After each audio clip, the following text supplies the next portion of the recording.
You can just create for yourself. You don't have to document it on social media. You can just do it yourself.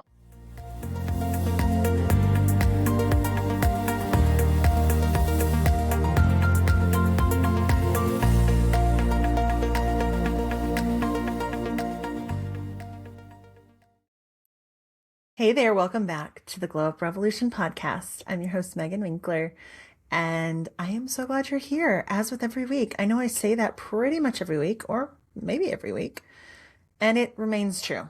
I'm just really grateful that you take time out of your busy schedule to bring me along on your commute or along on your workout, wherever it is that you're listening.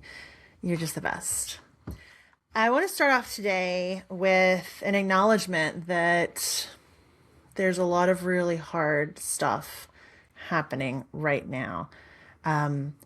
We are connected to each other in a way that we never have been before in previous decades or centuries in our history. And so we are seeing acts of violence happening in as close to real time as we can. And we are seeing horrible things, absolutely atrocious abuse and murders at the hands of ICE and Customs and Border Patrol agents. We're seeing these things over and over and over and over and over again. And it is so important that we don't lose sight of what's going on in the world and the injustices that the current administration is not only promoting, but also reinforcing day after day. And we must also remain whimsical and creative and full-hearted, like I know you are. Like, you don't listen to my podcast with a closed heart. I just don't attract those kinds of people. If you've tuned in and you're listening right now, I know that you are purpose-driven, that you are heart-centered, that you are empathic, you have a lot of love and concern for other humans. And so I know right now things are weighing on you because they're weighing on me. I planned on talking about the 6 types of burnout and the 7 types of rest back in December before the holidays. I was jotting down ideas for the podcast and I was like, okay, this is going to be great. Like, I'll have some topics already outlined. And like so many things in my life, it seems prophetic now because this is exactly what we need. So we'll get into the 7 types of rest here in just a moment. But before we do, I just want you to breathe with me.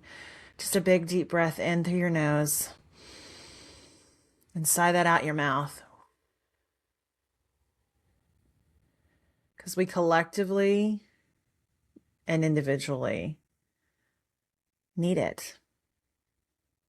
All right, so let's get into the 7 types of rest. So this is not a concept that I came up with. This is actually a concept developed by Dr. Saundra Dalton-Smith.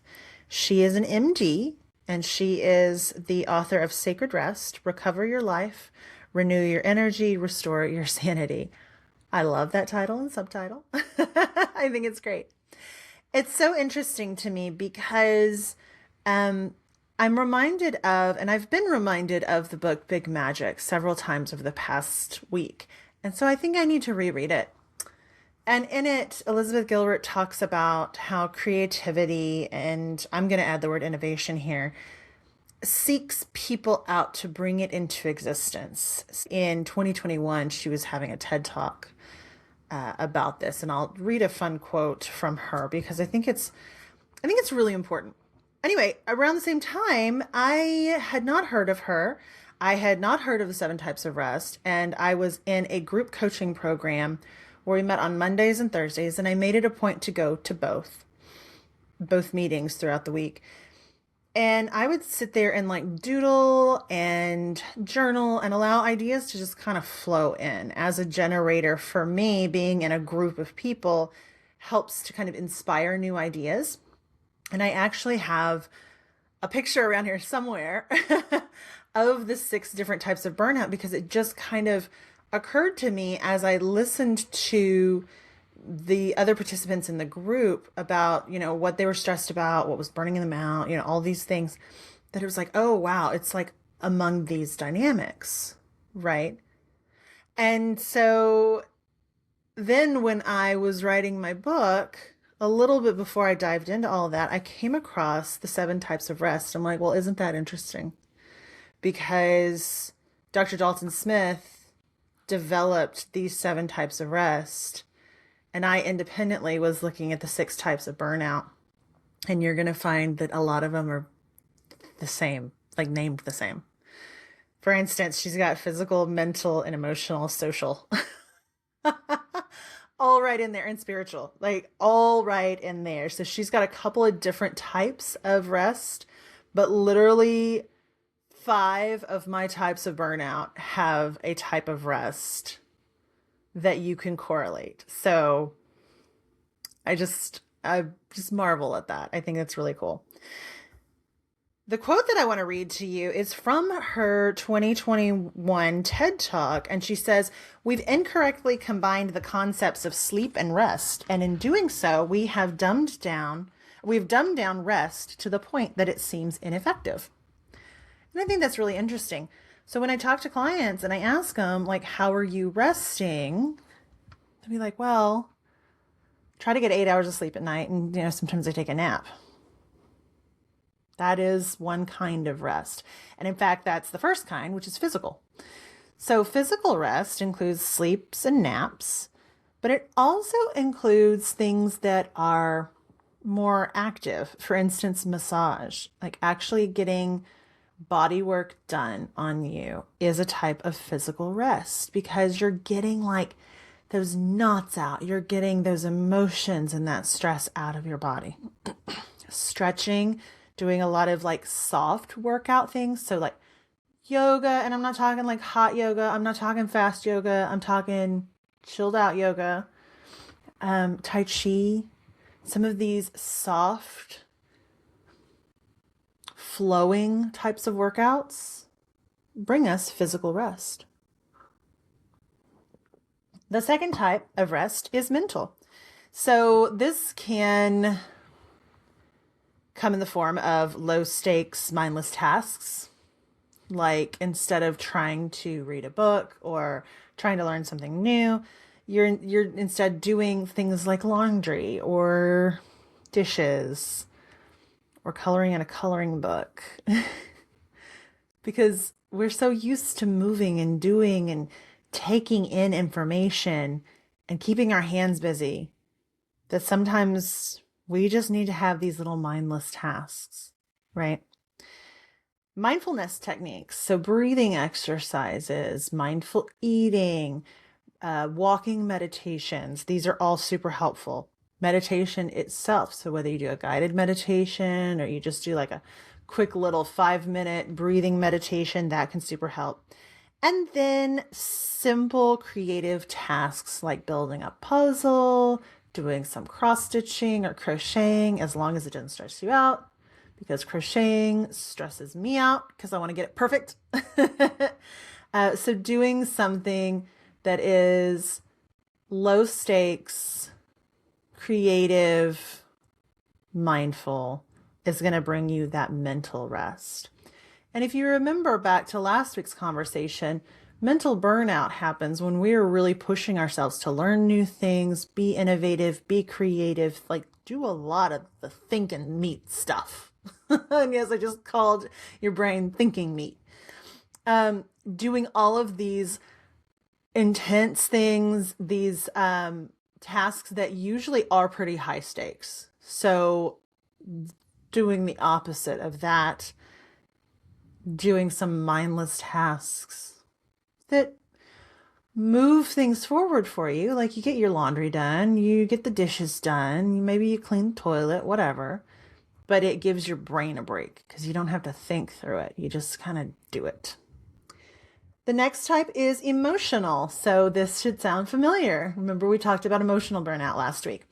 So emotional rest sometimes looks like the authentic expression of your feelings. That looks like talking to a trusted friend or talking with your therapist, or honestly, like my hairdresser.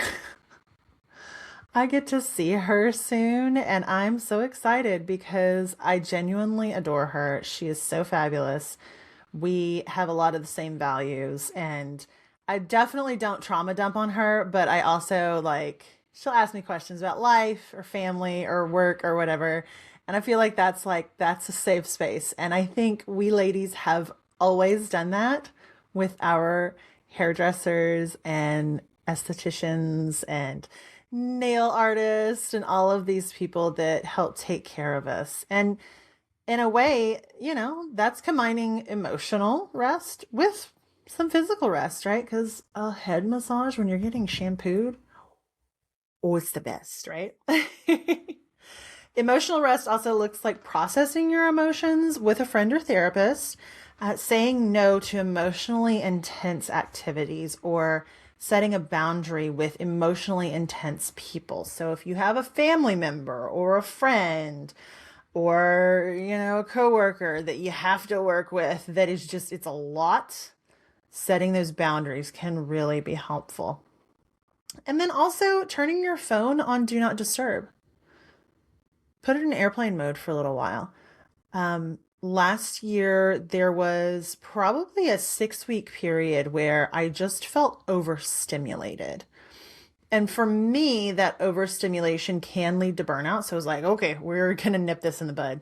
And so I put my phone on do not disturb with the exception of certain people. And those certain people were my family, my best friends, and my clients. Anyone else could just wait.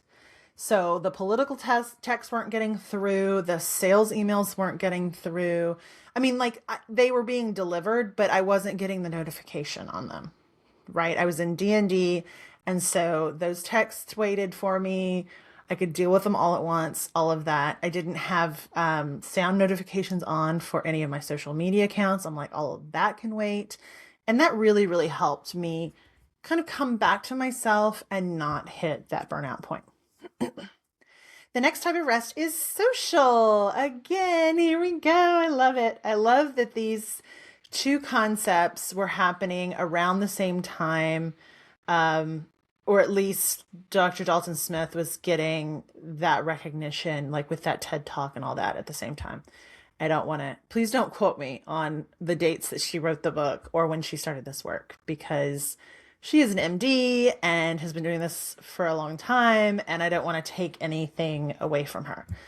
It's just so interesting to me that Spirit brought these types of burnout to me, and there were already people working on stuff along the same lines, if that makes sense. All right, so social rest can look like scheduling fewer activities, setting boundaries, again, to limit the time that you spend with certain friends. We have friends who are in a very equal relationship, reciprocal relationship with us, where they give, we give, they vent, we vent. And when you're venting to them, they're hearing it and holding space for you, and vice versa. And then we all have those friendships where it seems like they are always coming to you to vent, or they're always coming to you with their drama or whatever. And you're expected to kind of hold space for that. If you don't have any friendships like that in your life, amazing. Keep doing what you're doing, and maybe, I don't know, write a book or create a workshop for the rest of us. Because if you're like me, you will attract folks who do want to just kind of have that one-way relationship where it's like, You're their friend, but they're not your friend, if that makes sense. So setting boundaries with those people really, really helps. Or like challenging people.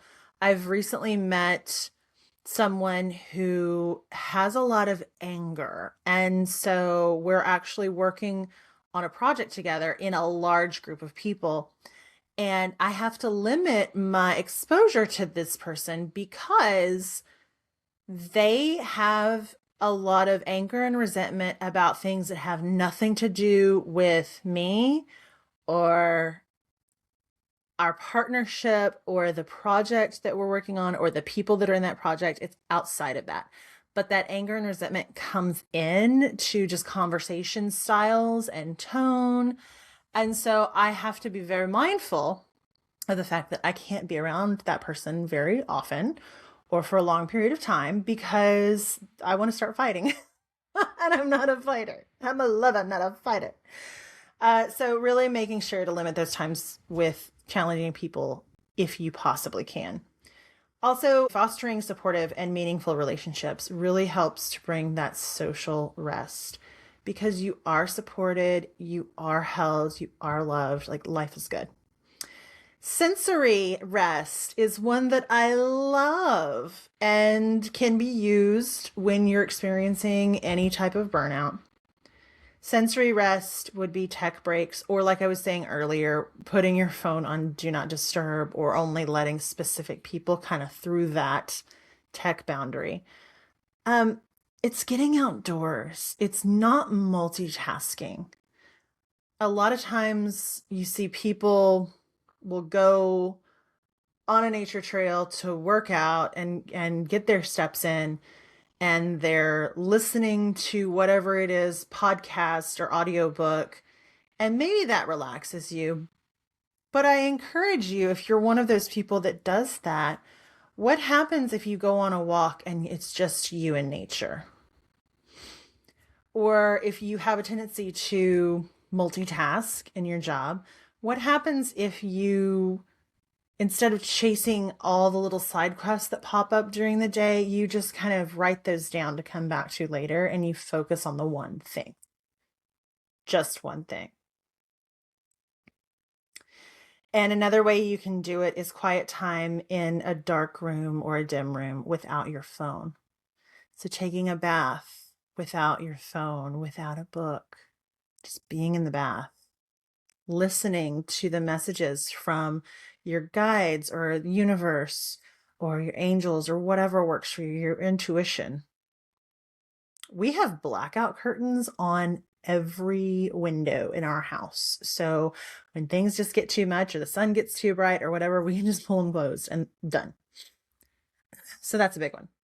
The next form of rest is creative rest. So you'll see that creative and mental rest have some commonalities as well.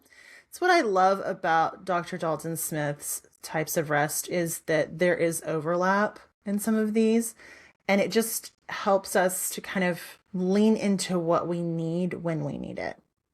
So creative rest is doing something for fun without the need to document it for the gram or without the need to monetize it.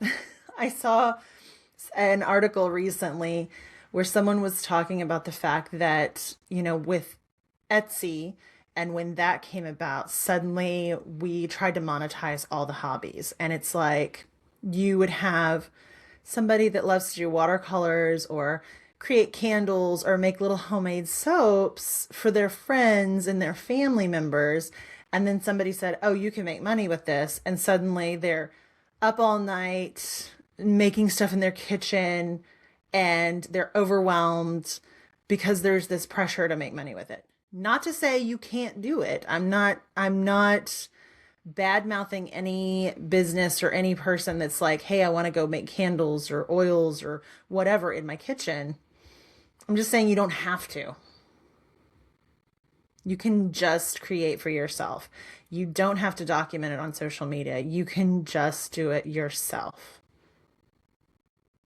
Another way to be in creative rest is to participate in activities that inspire a sense of awe. And I think this was really cool. So being in nature is one of those. But so too is like going to museums and just walking around and being in those spaces with that beautiful art. And I suggest going on a weekday if you don't like a big crowd, but there's plenty of little museums out there. You might find that there's a bunch of little museums that it's not like the Met, which having been to the Met, or only part of the Met is huge, right? But in Dallas, Fort Worth, for example, we have lots of little galleries and little museums that you can pop into, or you could go to the Dallas Museum of Art, the Fort Worth Museum of Art, that sort of thing. Everything in between. So do a little search, see what's out there. You might find something really interesting.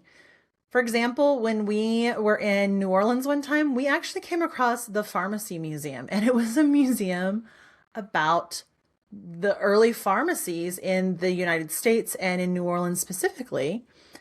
And it's still, to this day, one of my favorite museum experiences ever. It was so mind-blowing. And that was all like medical stuff. It wasn't like art, but it inspired this sense of wonder and awe and curiosity. And it was just like, oh my gosh, what must it have been like back then?